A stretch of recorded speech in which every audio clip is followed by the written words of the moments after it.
नमस्कार, आप सबका स्वागत है हमारे न्यू रेडिक्स कंपटीशन क्लासेस के ऑनलाइन प्लेटफॉर्म पर। मैं सोनू सिंह तोमर आपका स्वागत करता हूं। आज हम लोग शुरू करेंगे स्वर, यानी कल आपने देखा था वर्णमाला के बारे में आपने पढ़ा था। आज हम लोग उसी के आगे पढ़ेंगे स्वर। ठीक है, तो हम फटाफट शुरू करते हैं कि स्वर और व्यंजन मिलकर के क्या करते थे, वर्णमाला का निर्माण करते थे। तो अब हम स्वर और व्यंजन को अलग अलग तरीके से अलग अलग करके पढ़ेंगे कि स्वर क्या है और व्यंजन क्या है। तो सबसे पहले हम लोग पढ़ेंगे स्वर। तो स्वर के बारे में बात कर लेते हैं कि सबसे पहले यही पूछा जाएगा कि स्वर की परिभाषा क्या है।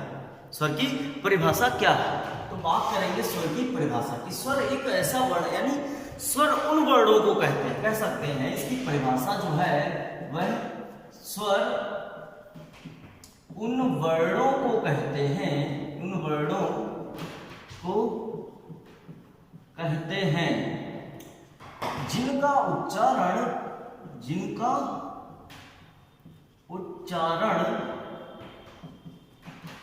बिना किसी अवरोध और विघ्न बाधा के होता है। ठीक, तो बात समझ में आ गई कि स्वर की परिभाषा क्या है। यानी स्वर उन वर्णों को कहते हैं, स्वर उन वर्णों को कहते हैं जिनका उच्चारण बिना किसी अवरोध और विघ्न बाधा के होता है, स्वर कहलाते हैं। क्या कहलाते हैं? स्वर कहलाते हैं। एक और बात इसमें है कि स्वर हमेशा स्वतंत्र होते हैं। स्वर कैसे होते हैं? स्वतंत्र होते हैं। कैसे होते हैं? स्वर हमेशा स्वतंत्र होते हैं, यानी इनकी निर्भरता किसी दूसरे वर्णों पर नहीं होती है। बात याद रखना। सबसे पहला क्वेश्चन क्या बनेगा कि स्वर की परिभाषा क्या होती है, तो आपको अच्छे से पता होना चाहिए। स्वर उन वर्णों को कहते हैं जिनका उच्चारण किसी बिना किसी अवरोध और विघ्न बाधा के होता है, स्वर कहलाते हैं। और स्वर हमेशा स्वतंत्र रूप से प्रयोग किए जाते हैं और इन वर्णों पर किसी भी दूसरे वर्ण की निर्भरता नहीं होती है। चलिए आगे बात करते हैं कि स्वर कितने प्रकार के होते हैं।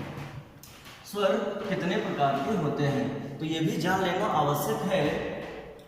स्वर दो तरह के होते हैं। एक होता है ह्रस्व, दूसरा होता है दीर्घ।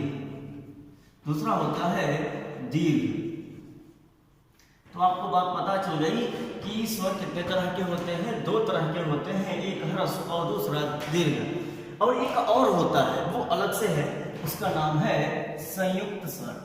कौन है? संयुक्त स्वर। ठीक, तो सबसे पहले हम लोग चर्चा करेंगे ह्रस्व और दीर्घ के बारे में, उसके बाद संयुक्त स्वरों पर जाएंगे। ह्रस्व स्वर क्या होता है?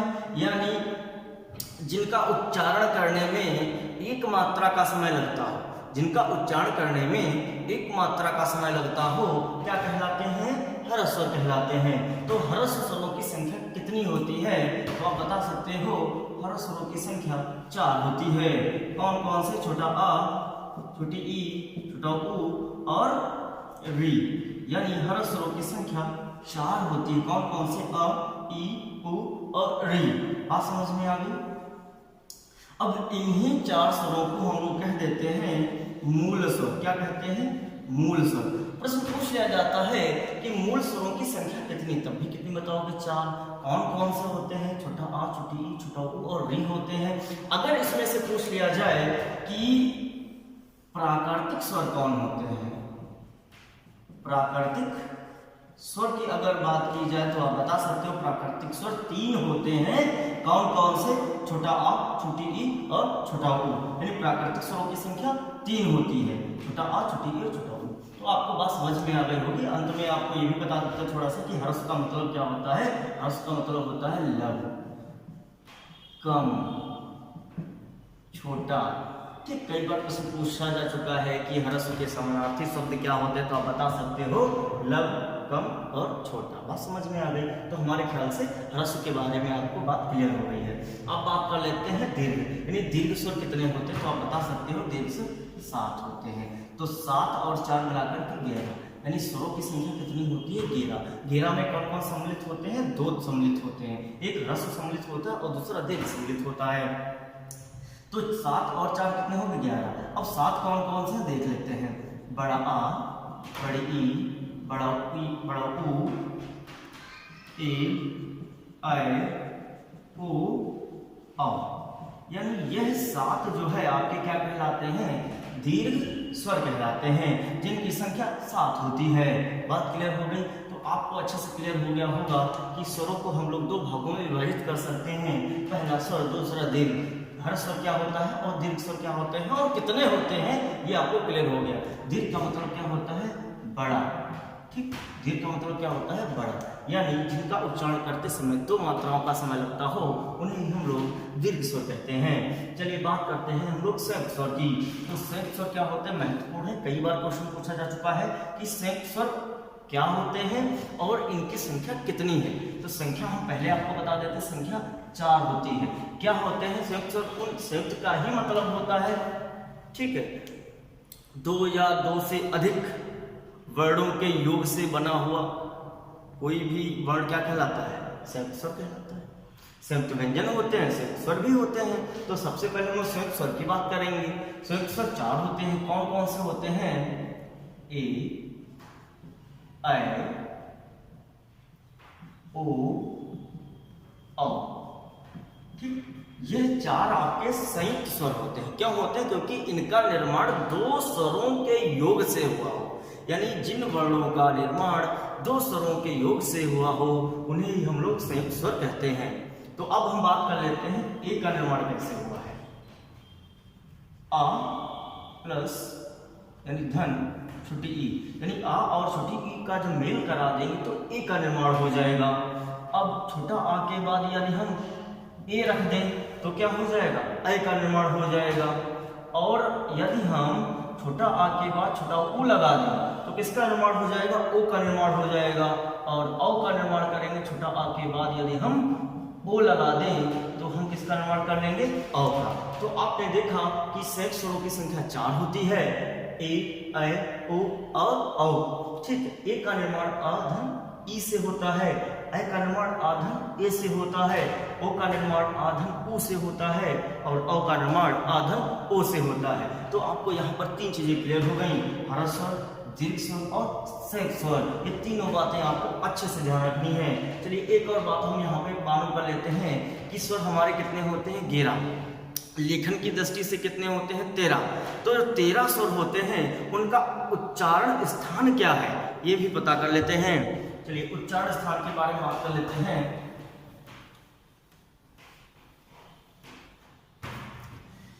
स्वरों का उच्चारण स्थान, स्वरों का उच्चारण स्थान, ध्यान रखना, स्वरों का उच्चारण स्थान। देखते हैं, छोटा आ, बड़ा आ, छोटी ई, बड़ी ई, छोटा ऊ, बड़ा ऊ, री, ए, ऐ, ओ, औ, अं। ठीक, तो आपको समझ में आ गया कि ये कितने स्वर हैं, 13 स्वर हैं। किस आधार पर है, लेखन के आधार पर है। तो इनका उच्चारण स्थान क्या होता है, फटाफट देख लेते हैं। अ का उच्चारण स्थान होता है कंठ। जब हम अ का उच्चारण करते हैं तो हमारे कंठ का क्या होता है, प्रयोग किया जाता है। ई का उच्चारण स्थान होता है तालु। उ का उच्चारण स्थान क्या होता है, ओष्ठ।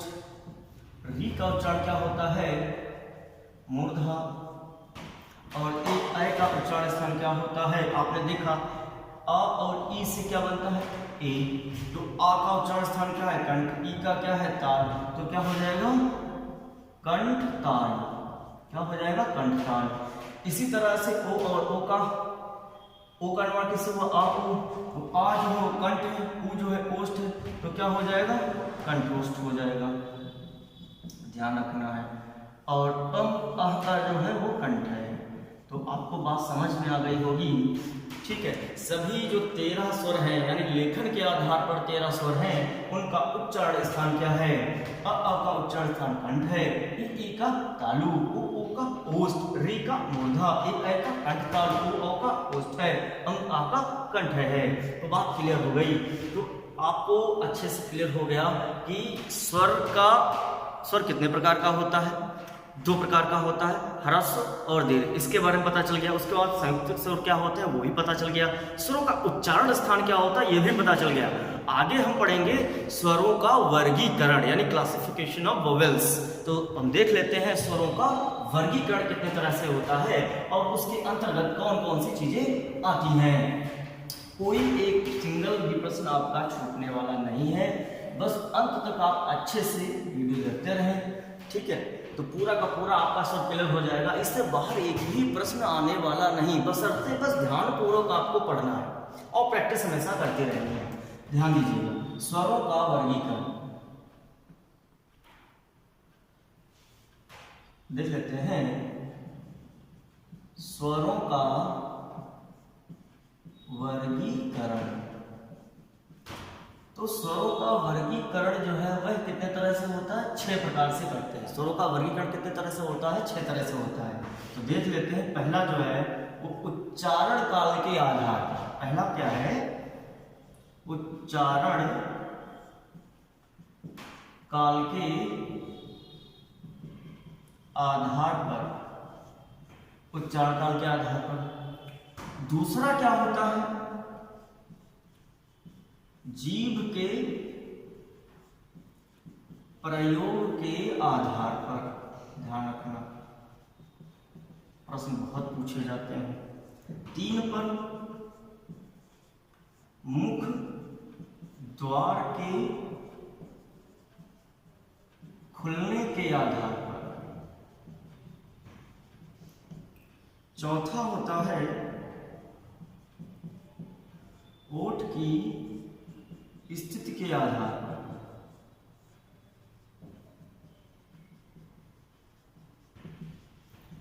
पांचवा क्या होता है,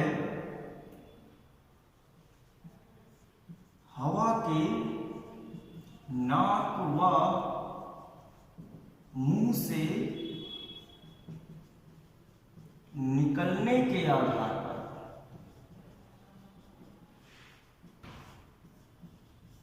और छठवां जो होता है वो घोषत्व के आधार पर, घोषत्व के आधार पर। तो आपने देखा कि स्वरों का वर्गीकरण कितने तरह से हो सकता है, 6 तरह से हो सकता है। कौन कौन से, उच्चारण काल के आधार पर, जीभ के प्रयोग के आधार पर, मुख द्वार के खुलने के आधार पर, ओठ की स्थिति के आधार पर, हवा के नाक व मुंह से निकलने के आधार पर और घोषत्व के आधार पर। यानी स्वरों का वर्गीकरण हम 6 तरह से करते हैं। यहाँ से भी कई प्रश्न पूछे जाते हैं। तो सबसे पहले करके हम एक एक का अध्ययन करेंगे, किसके अंतर्गत कौन सी चीजें आती हैं। तो सबसे पहले हम लेंगे उच्चारण काल के आधार पर। तो उच्चारण काल के आधार पर स्वरों को कितने भागों में बांटा जा सकता है, ध्यान दीजिएगा। उच्चारण काल के आधार पर स्वरों को 3 भागों में बांटा जा सकता है। कितने भागों में, 3 भागों में बांटा जा सकता है। कौन कौन से, एक हो जाएगा आपका ह्रस्व स्वर, दीर्घ स्वर, प्लुत स्वर। बात समझ में आई। यानी उच्चारण काल के आधार पर स्वरों को कितने भागों में बांटा जा सकता है, 3 भागों में बांटा जा सकता है। कौन कौन से, ह्रस्व स्वर, दीर्घ स्वर और प्लुत स्वर। ह्रस्व स्वर कितने होते हैं, ध्यान दीजिएगा। छोटा आ, छोटी ई, छोटा ऊ। ध्यान रखना है, अगर प्रश्न पूछ लिया जाए उच्चारण काल के आधार पर ह्रस्व स्वरों की संख्या कितनी, तो कितनी बताओगे, 3 बताओगे। कितनी बताओगे, 3। कौन कौन से बताओगे, अ, ई, ऊ। इन्हें ह्रस्व स्वर क्यों कहते हैं, क्योंकि इनका एक और नाम है एक मात्रिक स्वर। एक मात्रिक स्वर का मतलब क्या होता है, ऐसे स्वर जिनको बोलने पर या उच्चारण करने पर एक मात्रा का समय लगता हो, क्या कहलाते हैं, ह्रस्व स्वर कहलाते हैं। दीर्घ स्वर क्या होते हैं, देखिएगा कौन कौन से होते हैं, बड़ा आ, बड़ी ई, बड़ा ऊ, ए, ऐ, ओ, औ और आखिर वाला आ। ध्यान रखना। तो इतने क्या कहलाते हैं, दीर्घ स्वर कहलाते हैं। ध्यान रखना, कितने हो गए, 8। ठीक है। 3 और 3 6 7 हो गए। कितने हो गए? 7। तो आपको पता चला कि दीर्घ स्वर कितने होते हैं? 7 होते हैं। कौन कौन से होते हैं? बड़ा आ, बड़े ई, बड़ा ऊ, ए, ऐ, ओ, और ऑफर वाला आ। तो 2 4 2 6 2 8, ठीक है, 8 ही। अब बात करते हैं इनका दूसरा नाम क्या है? दूसरा नाम इनका है द्विमात्रिक। क्या है? द्विमात्रिक स्वर। द्विमात्रिक स्वर क्यों कहलाते हैं? क्योंकि इनको बोलने या इनका उच्चारण करने में 2 मात्राओं का समय लगता है, तो इन्हें क्या कहते हैं? द्विमात्रिक स्वर कहते हैं। बात क्लियर हो गई। अब बात करते हैं प्लुत स्वर क्या होता है। भाई प्लुत स्वर को हम ऐसे नोट करते हैं, जैसे मैंने लिखा राम, है ना। इसमें कितनी मात्राएं भाई? 3 मात्राएं हैं, 1 2 3। तो इनको क्या बोलेंगे? त्रिमात्रिक बोलेंगे। क्या बोलेंगे? त्रिमात्रिक। यानी ऐसे स्वर जिनका उच्चारण करते समय ह्रस्व और दीर्घ स्वरों से भी ज्यादा का समय लगे, यानी 3 गुना समय लगे या 3 मात्राओं का समय लगे, तो क्या कहलाएंगे? त्रिमात्रिक स्वर या प्लुत स्वर कहलाएंगे। अच्छा, इनका प्रयोग कहाँ होता है? तो आपने सबसे पहले देखा होगा, इनका प्रयोग ज्यादातर संस्कृत में होता है। कहाँ होता है? संस्कृत में होता है, ध्यान रखना। और कहाँ होता है? और इनका प्रयोग आपको पता होना चाहिए, किसी को पुकारने में, नाटक संवादों में।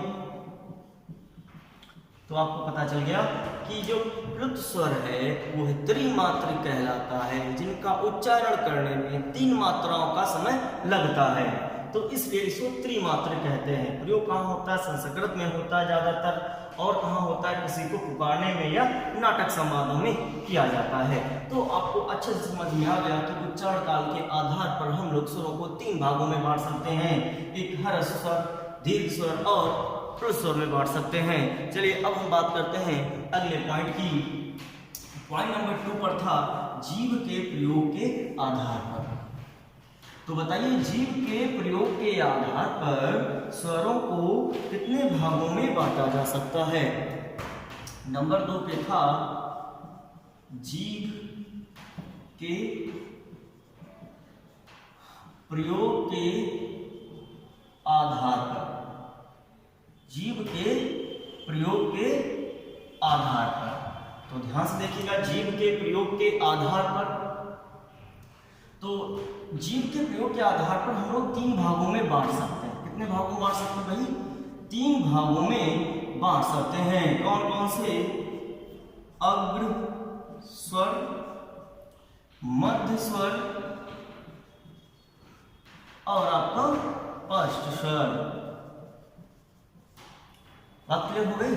तो यानी जीव का प्रयोग जो है, जीव के प्रयोग के आधार पर स्वरों को 3 भागों में बांटा जा सकता है, अग्र, मध्य और पश्च। तो अग्र स्वर कौन कौन से होते हैं? ध्यान दीजिएगा, इ, ऐ,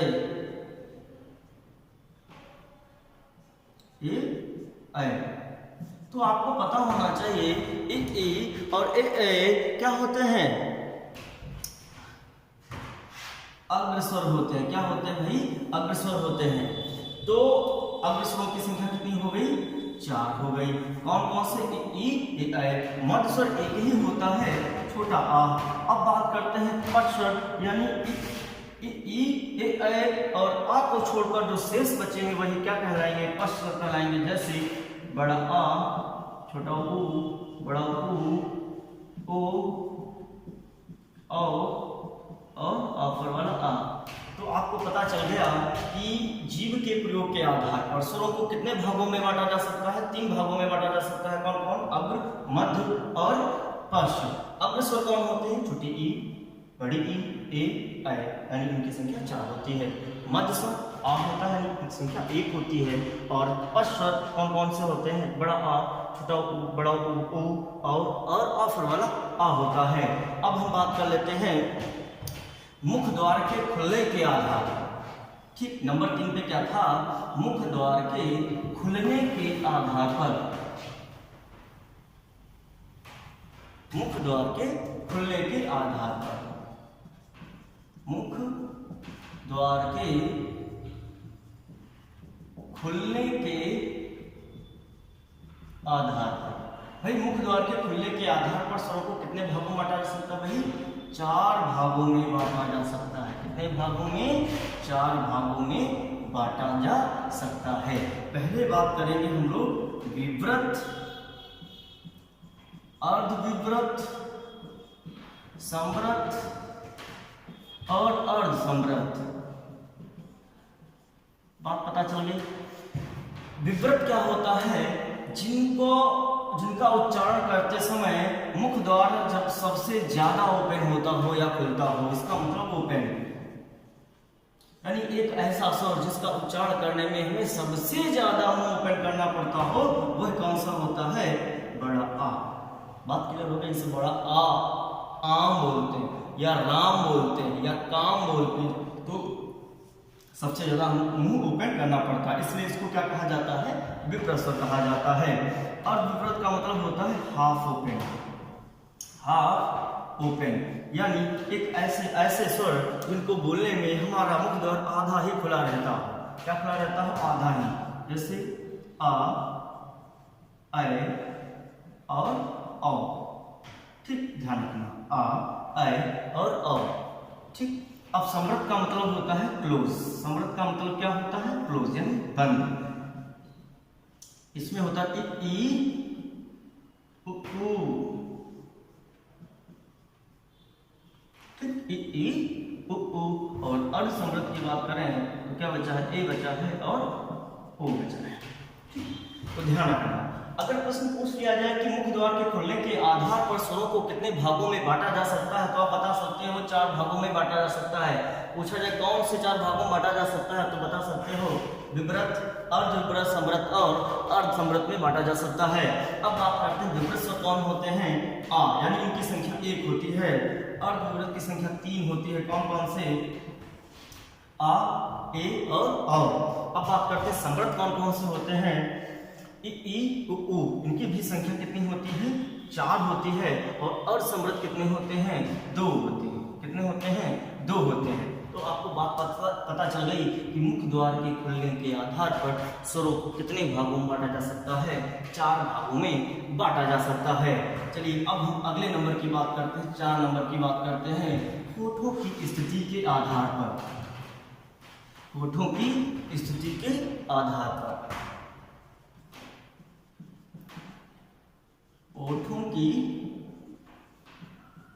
स्थिति के आधार पर, होठों की स्थिति के आधार पर हम लोग 2 तरह से बांट सकते हैं। कितनी तरह से बांट सकते हैं? 2 तरह से बांट सकते हैं। यानी होठों की स्थिति के आधार पर 2 तरह से बांटते हैं। कौन कौन से? अव्रतमुखी, एक होता है व्रतमुखी। अव्रतमुखी का मतलब होता है ऐसे स्वर जिनका उच्चारण करने पर हमारे होंठ गोलाकार नहीं होते। क्या कहलाते हैं? अव्रतमुखी कहलाते हैं। व्रतमुखी का मतलब क्या होता है? ऐसे स्वर जिनका उच्चारण करते समय हमारे जो होंठ हैं वो क्या हो जाए? गोलाकार हो जाए। जैसे उ, ओ, औ। बात समझ में? यानी ओ का जब उच्चारण करेंगे तो हमारे मुख क्या हो जाएंगे? गोलाकार हो जाएंगे। तो इसलिए पूछा जाएगा कि बताइए कि व्रतमुखी स्वर कौन कौन से होते हैं, तो बता सकते हो ओ, औ, जिनकी संख्या 4 होती है। अव्रतमुखी का मतलब ऐसे स्वर जिनका उच्चारण करने पर हमारे होंठ गोलाकार ना हो, क्या कहलाएंगे? अव्रतमुखी कहलाएंगे। आ, ई, ठीक है, ए, आई। तो बात समझ में आ गई कि व्रतमुखी और अव्रतमुखी किसे कहते हैं। तो होठों की स्थिति के आधार पर हम स्वरों को 2 भागों में विभक्त कर सकते हैं, व्रतमुखी और अव्रतमुखी में। चलिए आगे बात करते हैं नंबर 5 की, हवा के नाक व मुंह से निकलने के आधार पर। नंबर 5 पे है हवा के नाक व मुंह से निकलने के आधार पर,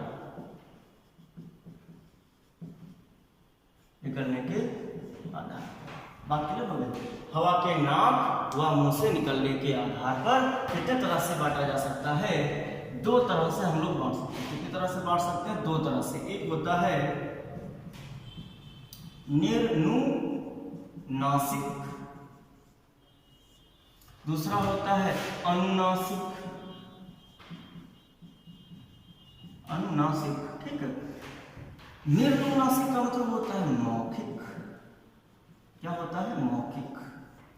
प्रश्न पूछ लिया जाता है मौखिक स्वर किसे कहते हैं या निर्नुनासिक स्वर किसे कहते हैं, तो आप बता सकते हो ऐसे स्वर जिनका उच्चारण करते समय हवा सिर्फ मुख द्वार से ही बाहर निकलती हो, निर्नुनासिक कहलाते हैं या मौखिक स्वर कहलाते हैं।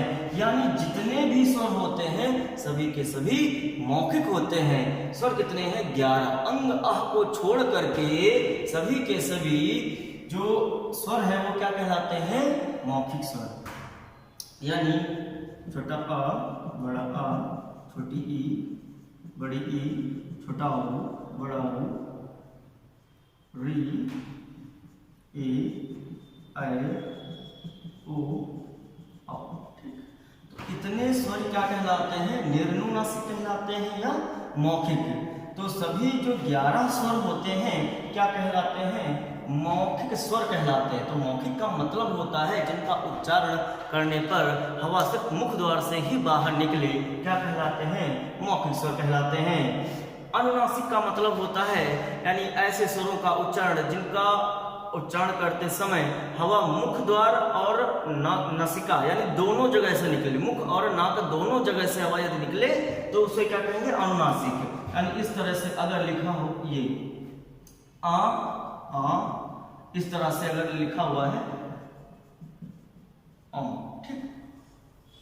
यानी उस किसी भी अगर स्वर के ऊपर अनुस्वार का प्रयोग कर दिया जाएगा तो क्या हो जाएगा? वो अनुनासिक हो जाएगा। तो आपको बात समझ में आ गई होगी।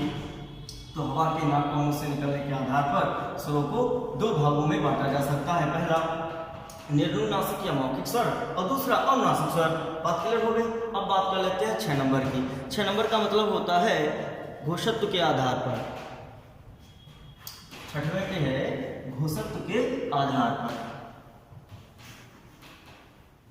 हमारे ख्याल से आपको समझ में आ रहा होगा। ठीक है, आप अच्छे से पढ़ें, देखें और समझें। ठीक है, घोषत्व के आधार पर देख लेते हैं। घोषत्व के आधार पर तो सबसे पहले हम लोग बात कर लेते हैं घोष का अर्थ क्या होता है। जब स्वर तंत्री में कंपन होता है, जब स्वर तंत्री में कंपन होता है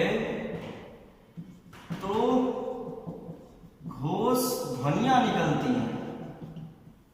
ठीक, तो सभी स्वर घोष ध्वनियां कहलाती हैं। ठीक, यानी जितने भी स्वर हैं वो सभी के सभी क्या हैं? घोष हैं। बात समझ में आई?